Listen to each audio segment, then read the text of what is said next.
Hi అండి, welcome back to my channel. నేను మీ పావని.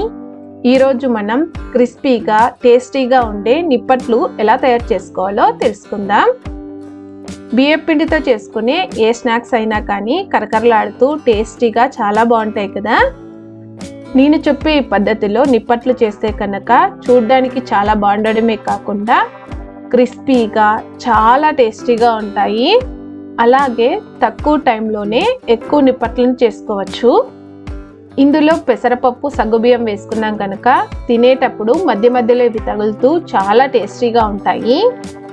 ఇవి ఒక్కసారి చేసి పెట్టుకున్నామంటే 1 month వరకు అయినా కూడా ఇంతే క్రిస్పీగా టేస్టీగా చాలా బాగుంటాయి.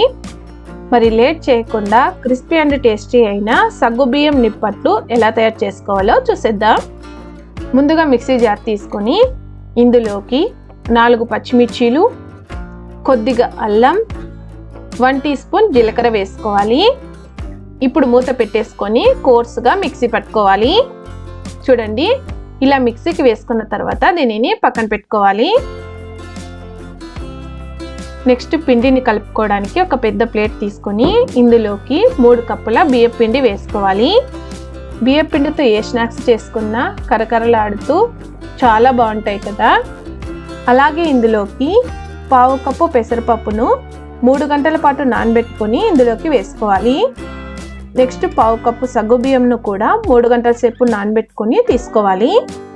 పెసరపప్పు సగ్గుబియ్యంని ఇలా నానిన తర్వాత వేసుకుంటేనే క్రిస్పీగా వస్తాయి. తర్వాత మనం ముందుగానే మిక్సీకి వేసుకున్న పచ్చిమిర్చి, అల్లం, జీలకర్ర పేస్ట్ని ఇందులోకి వేసుకోవాలి. వీటిని ఇలా పేస్ట్ చేసుకొని వేసుకుంటేనే నిప్పట్లు టేస్టీగా వస్తాయి. అలాగే ఇందులోకి చిన్నగా కట్ చేసుకున్న కరివేపాకు కొద్దిగా వేసుకోవాలి. నిప్పట్లు మరింత క్రిస్పీగా టేస్టీగా రావడానికి 50 grams వరకు బటర్ వేసుకోవాలి. మీ దగ్గర బటర్ లేకుంటే కనుక ఆయిల్ని వేడి చేసుకొని వేసుకోండి. నెక్స్ట్ రుచికి సరిపడ ఉప్పు, 1 టీ స్పూన్ కారం వేసుకోవాలి. మనం ముందుగానే పచ్చిమిర్చి పేస్ట్ వేసుకున్నాం కనుక కారం చూసుకొని వేసుకోవాలి. ఇప్పుడు ఇవన్నీ మిక్స్ అయ్యేలా చేత్తో ఇలా ప్రెస్ చేసుకుంటూ బాగా కలుపుకోవాలి.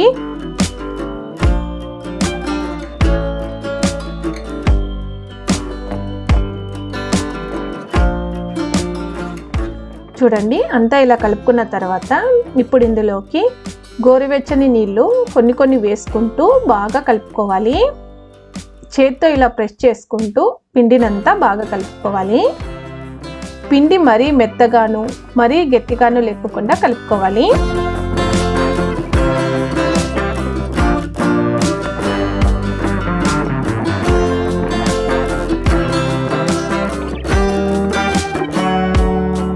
చూడండి, ఇలా కొద్దిగా మెత్తగా ఉంటే సరిపోతుంది. ఇప్పుడు ఇందులోంచి కొద్దిగా పిండిని పక్కకు తీసుకొని మిగతా పిండి ముద్ద పైన తడి క్లాత్ని వేసుకోవాలి. అప్పుడే ఇది ఆరిపోకుండా తడిగా ఉంటుంది. ఇప్పుడు పక్కకు తీసుకున్న పిండిలోంచి కొద్దిగా పిండిని తీసుకొని చిన్న ఉండలుగా రెడీ చేసుకోవాలి. మనకి నిప్పట్టు ఏ సైజులో అయితే కావాలనుకుంటున్నామో ఆ సైజులో ఉండలను చేసుకోవాలి.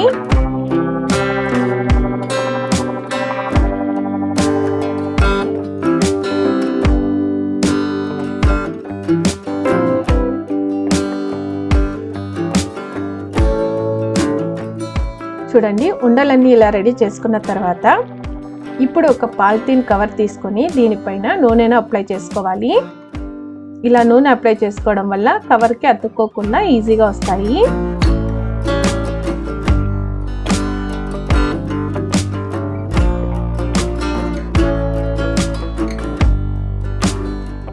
అలాగే ఒక ప్లేట్కి ఆయిల్ని అప్లై చేసుకొని పక్కన పెట్టుకోవాలి.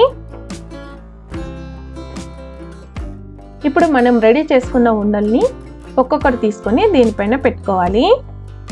ఈ ఉండలు ఇలా పెట్టుకున్న తర్వాత దీనిపైన కూడా పాలిథిన్ కవర్ పెట్టేసుకోవాలి.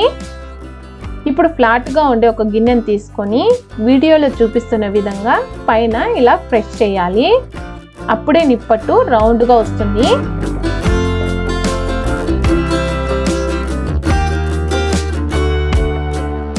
చూడండి, చాలా బాగా వచ్చింది కదా.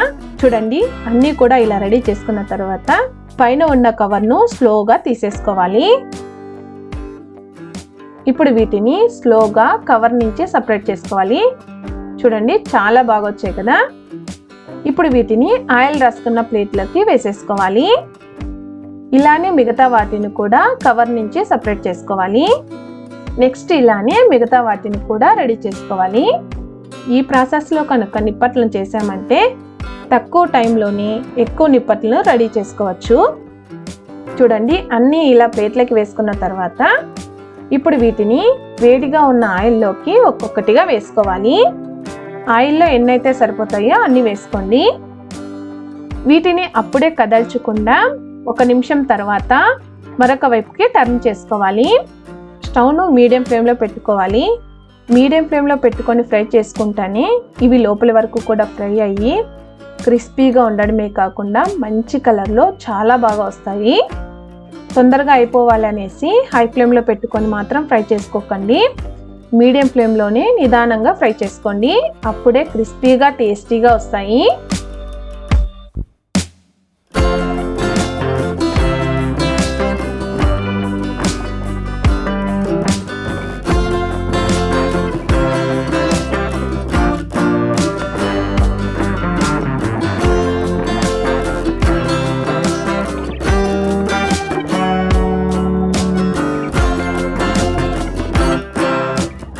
చూడండి ఇవన్నీ మంచి కలర్ వచ్చేసినాయి కదా. ఇప్పుడు వీటిని ఆయిల్ నుంచి సపరేట్ చేసుకుందాం. వావ్, చూడ్డానికే చాలా బాగా వచ్చాయి కదా. ఇప్పుడు వీటిని పక్కన గిన్నెలోకి వేసేసుకుందాం. ఇలానే మిగతా వాటిని కూడా మంచి కలర్ వచ్చేంత వరకు ఫ్రై చేసుకోవాలి. అంతే అండి, క్రిస్పీ అండ్ టేస్టీ అయిన సగ్గుబియ్యం నిప్పట్లు రెడీ. చూడండి నిప్పట్లు చాలా బాగా పొంగి కలర్ఫుల్గా క్రిస్పీగా చాలా బాగా వచ్చాయి కదా. చూడ్డానికే కాదండి, టేస్ట్ కూడా అంతే బాగుంటాయి. కావాలంటే మీరు కూడా తప్పకుండా ట్రై చేసి టేస్ట్ చేయండి. మీకు ఈ రెసిపీ నచ్చినట్లయితే లైక్ చేయండి, కమెంట్ చేయండి. మరిన్ని రెసిపీస్ కోసం మా ఛానల్ సబ్స్క్రైబ్ చేసుకోండి. నెక్స్ట్ మరొక మంచి రెసిపీతో కలుస్తాను. Thanks for watching.